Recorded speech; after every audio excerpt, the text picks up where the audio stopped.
So what are you doing in detention? I got caught surfing porn, okay?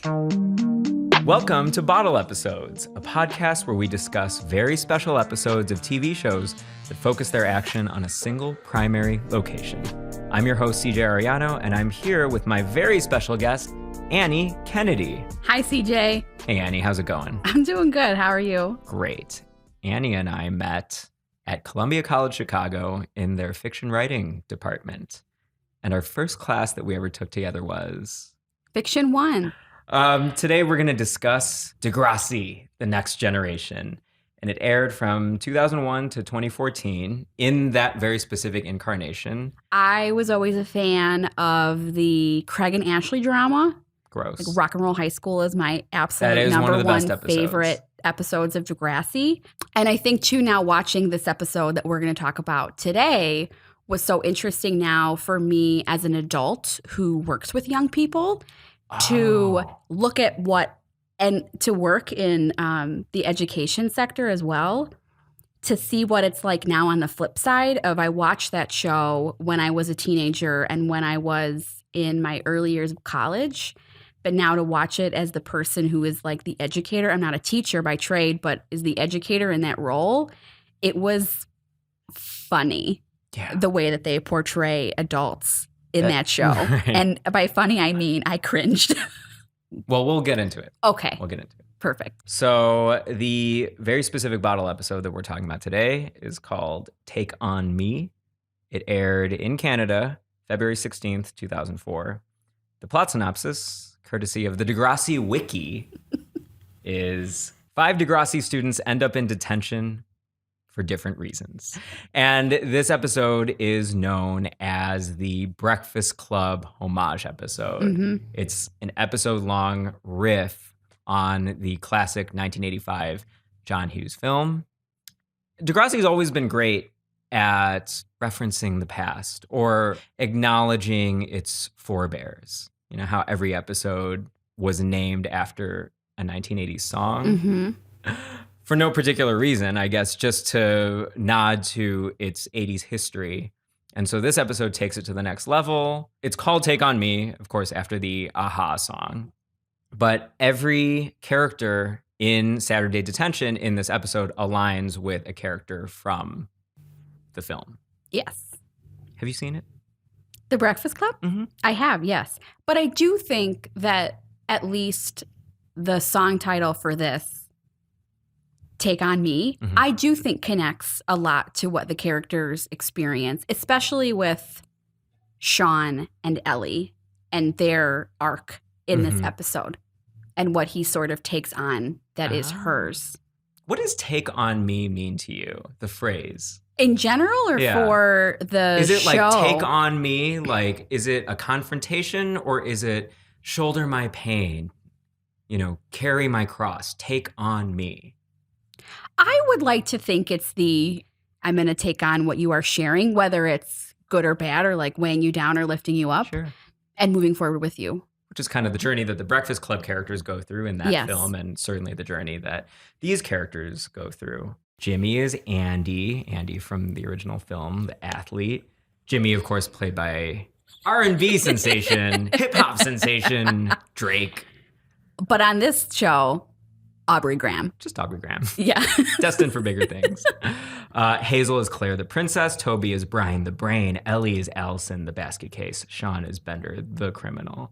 And Principal Radich is the principal. Do you remember that the principal has that whole gag with his horrible 80s wardrobe from Yes. the film? And there's that crack about, hey, does Barry Manilow know that you raided his wardrobe? Mm-hmm. So I love that they sort of gave this Barry Manilow wardrobe to Radich in a way that doesn't really fit his character at all. No. But we're going to go in strong on this cold open. Principal Radich is acting, Yes. and takes- very unlike Radich is my point, but they're doing it for the sake of the homage. I appreciate that he is wearing like clip-on glasses, shades on top of his eyeglasses. I didn't even notice that. And he pops, it's like whatever, what year was this in again? 2004. It is the 2004 version of what is now transitional lenses. Like Oh, he sure. just like pops them off. Right. And then he has his regular eyeglasses Yeah. on his face. Such swagger. I love it. I have a question for you. Yes, please. If I may. What did you think about the choice to have these 5 characters in this episode? Right. Like, it could have been... It could have been Paige as the princess. Paige. Spinner could have been there in place of Sean. Well, that's a very good question.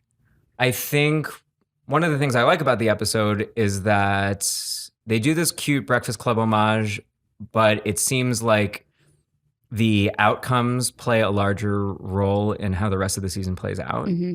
So spoiler alert, by the end of the episode, Sean and Ellie start their relationship and Jimmy and Hazel start their relationship. Mm-hmm. So I think almost by design, maybe it was just the writers checking those boxes and they're like, Very we true. can get a 2 for 1, which makes me think that's why they chose Hazel, because they wanted to give her a little screen time and they wanted to pair her with Jimmy. Sure. Each Degrassi episode is sort of based around a central character. This is probably the most ensemble episode that they have, but ostensibly we sort of bookend with Ellie, so it's through her eyes. This is a very funny aside. In the beginning of the episode, when the panel in the ceiling falls down, Mm-hmm. and oh my God, it falls on Ellie's bag. On my bag. On my Hello, bag. my bag. My bag. And then it's Sean holding up Toby. Holding up Jimmy. They're in this like kind of on a- configuration yeah. to try to replace the ceiling tile. On a table. Mhm. And then they fall off the table and they fall onto the floor. I watched that and thought to myself, falling like that as an adult You would Would be- scatter into a million spiders, probably. would be a death sentence. I know. Seeing teenagers do it, You're like, oh they my were God. just like, They're no so big deal. durable. Here we are. I just want to say about that moment, I like that they put that up top, because what do you do from a writing standpoint to get a group of characters who don't want to interact with each other to interact with each other? You give them a single task. So I like that as a little narrative shorthand. Jimmy and Toby are in detention because Toby was caught trying to hack into the school's computers and change Jimmy's grade. Yep. Toby ratted Jimmy's plan out, so they're both in detention, which actually that's a subplot from the Too Hot for American Television abortion episode that aired shortly before this one. So that was actually depicted. Okay. Are you talking about the episode with Manny? Mm-hmm. But we, the American audience, had no idea because we weren't allowed to see that abortion episode until 2 years after it aired. Okay. Yeah. I love all this Degrassi history that I'm learning. You learn something new every day. It's very educational. And Hazel. then Hazel is the mystery that sort of occupies Act 1. They all want to know, why is Hazel in detention? This is probably like one of the rare episodes that actually gives a shit about Hazel at all. Would you agree?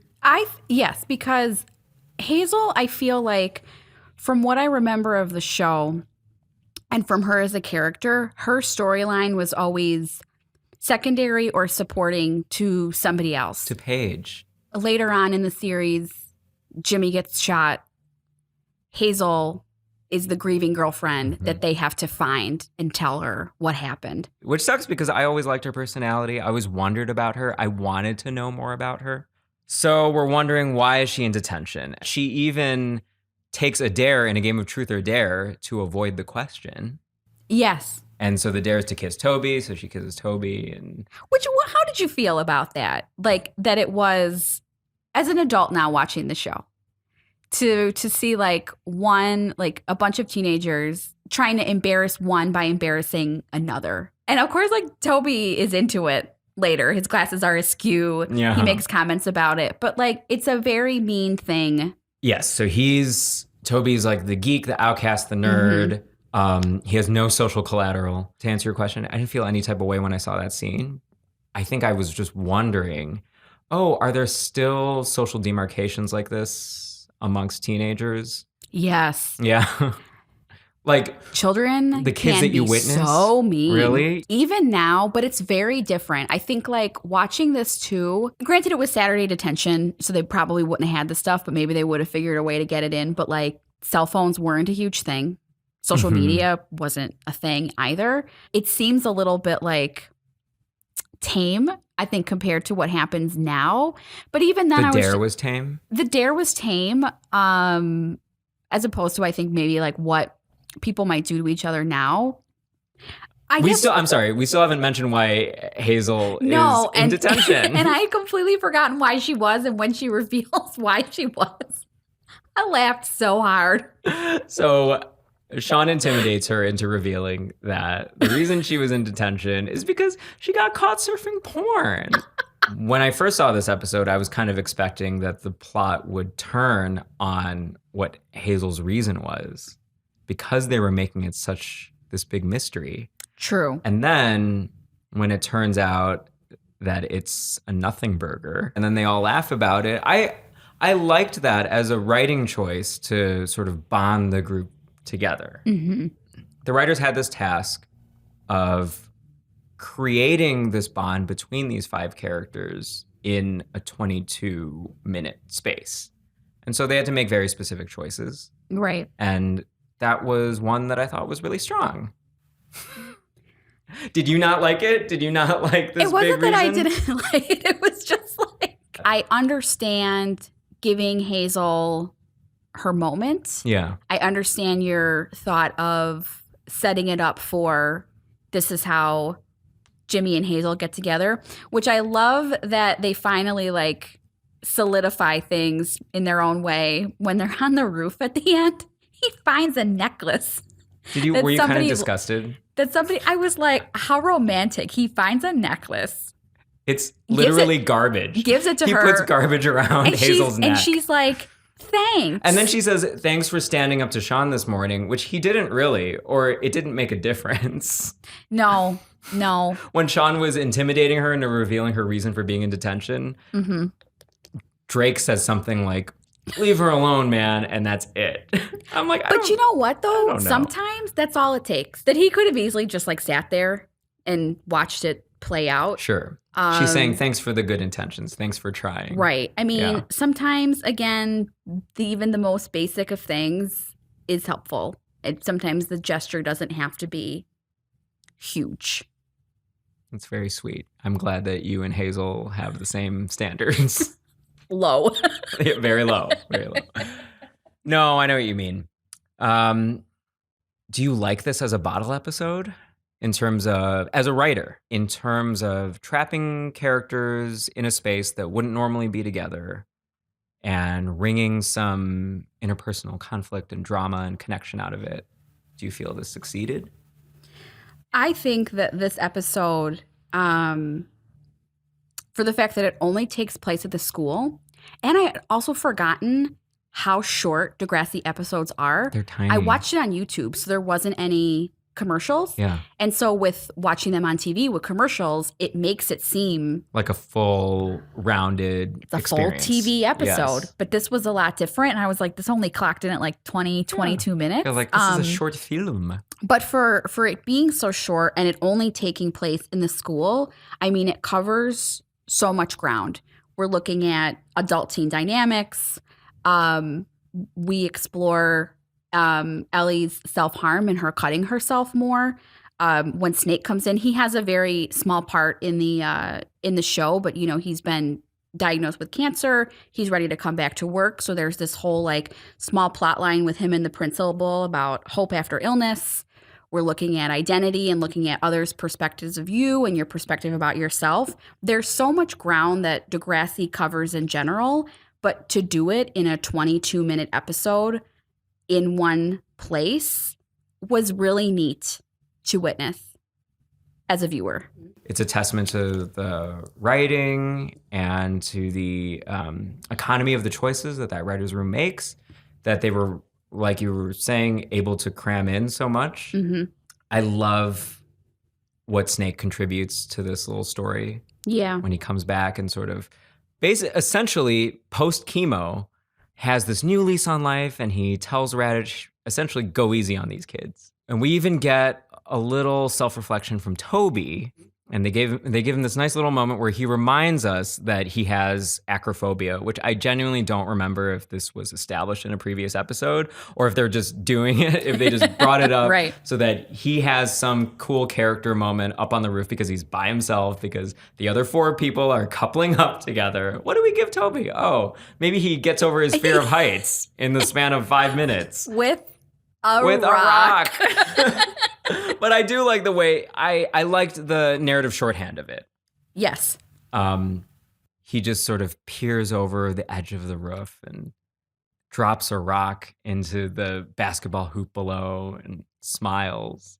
And we're left to think, I don't know, does he think, we're not so high up after all, or heights isn't so scary after all? What was your interpretation of that moment? I felt like it was just a very liberating thing almost, because you're right. He does get over this fear in a very short period of time. The way that this episode progresses, it's at a very fast clip. I mean, you think about from the time it started to the time it ends, of the 5, 2 of them couple up and 1 gets over their fear of heights Right. in a way, Very sort of. eventful The Saturday principal morning. has a huge change of heart. He lets them go home early, which never happens in detention. But at least he gets his own moment. Yeah.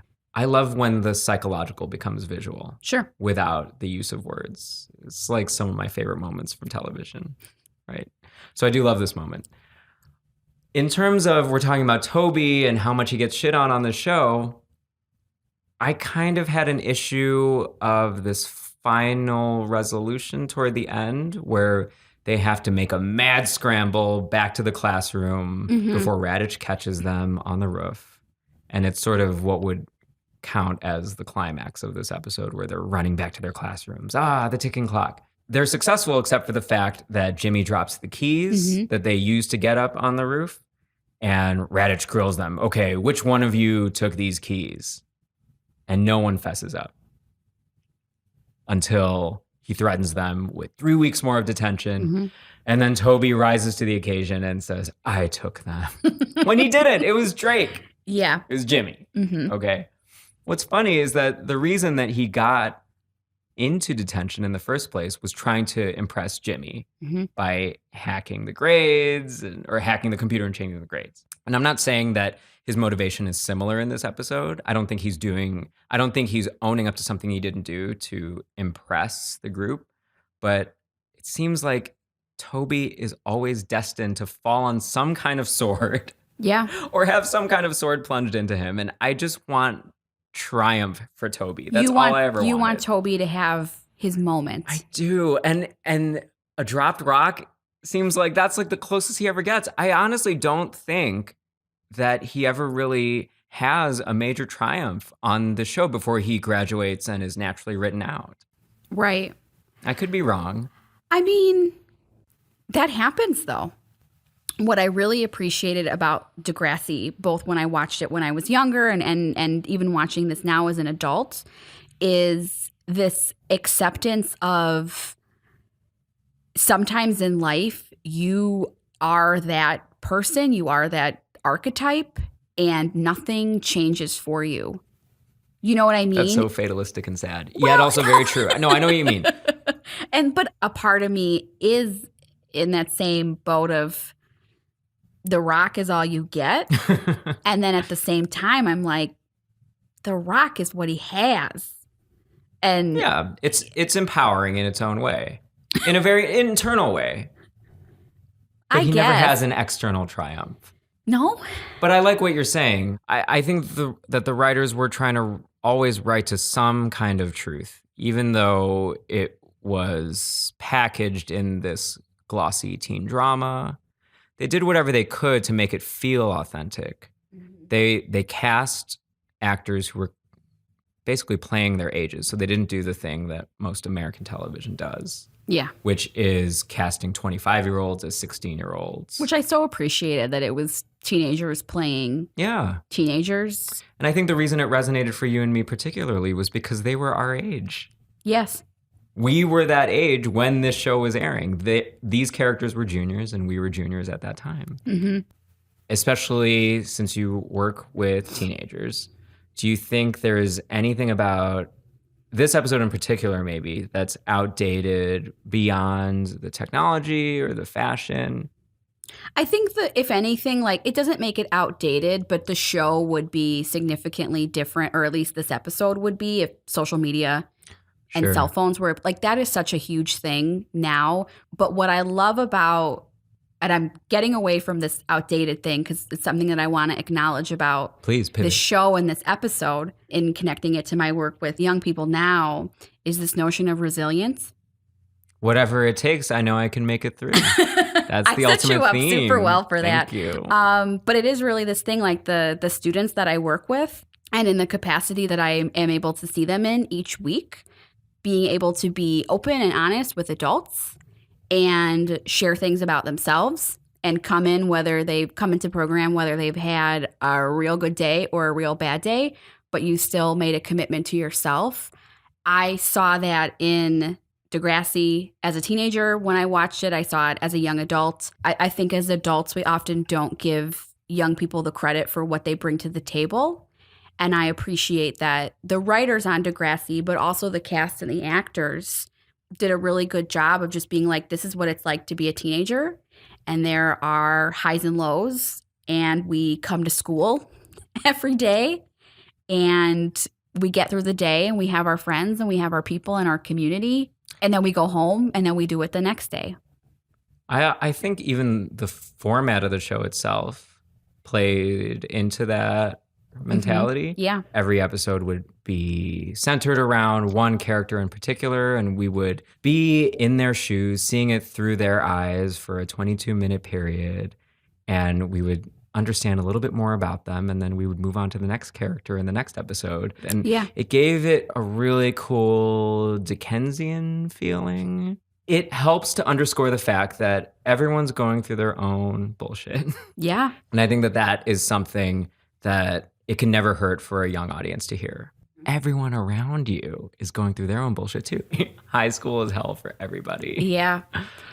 Do you still watch the show regularly, or was watching this episode like the first time you'd watched it in a while? No, I haven't seen the show in a while. So it was like trying on a pair of old shoes watching this episode for this podcast.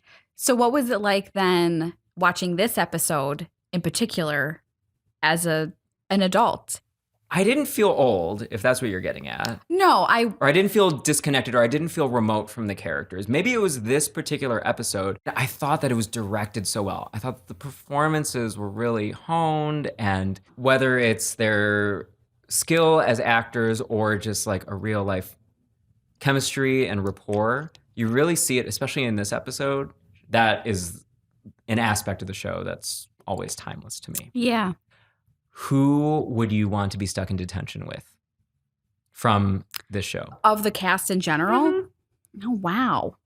I don't want to mess this up. Marco. Obviously. I would pick Sean. Really? Sean was always a character that I really liked. Okay. You like a bad boy, do you? Yes. And also, I think that he had a really interesting storyline, a really interesting backstory. I did not care for some of the clothes they dressed him in. Like, he comes in at the end of this episode with the bandana on at the end. Like, oh, I got two more. Yeah. You know what? I always thought my first choice probably would have been Craig. Like, Craig was one of my favorite characters. You're picking the worst people. I see the face that you're making. I appreciate it greatly. But I don't think I would pick him for this. Oh, thank God. Just for the sake of yourself. Not because I would appreciate spending a Saturday in detention with her, but because I like her as a character, I would pick Paige. I always liked Ellie as a character. I don't know if I would have picked her for this. Maybe Dylan? Oh. Paige's brother? gay brother. I just think it would have been an interesting dynamic for Paige to be in detention with her brother. That's a good point. And maybe at this point in the series, Dylan and Marco were not yet Together. dating. Yeah. You know, I'm not sure that they ever explored this. We all know that Dylan was gay and Dylan was Marco's first love. Yeah. And then remember that they gave Paige a queer storyline in season 5 with Alex. I'm not sure. They might have referenced the fact that the two Michael Chick siblings were gay or queer, But I would have loved to have seen some kind of storyline about that, or some kind of more than just a passing reference. Yeah. I think queer siblings is super fascinating. Can I pick my breakfast Yes, club? I was going to say, who are your Breakfast Club choices? Definitely Marco for sure. Mm-hmm. That like we would fall in love. We would be the Jimmy and Hazel. I would put garbage over his neck. JT, Obvi. He was always a favorite of yours. He was great, and then he got stabbed. Did you watch till season 9 or 10, or were you out by then? I think JT's death was one of the last major moments that I remember watching in the show. You didn't miss much. But the reason that I was asking about season 9 and 10 is because they introduced a trans character. I think their name was Adam. They kind of made this character the heart and soul of the show in the way that Emma was, which I thought was really cool. You're really putting the trans character front and center and making them the beating heart of DEGRASSI, which I thought was so cool. And then, I did not see the episode, but I hear that they killed the character. Adam is driving and texting and ends up dying in a car accident. I was like, especially for like trans representation, I thought that was like a totally inappropriate move. Yeah. Don't you think? So in general, I think like when they would kill the characters, it was rarely successful. And then especially for something like that, we're starved for trans representation, doubly irresponsible.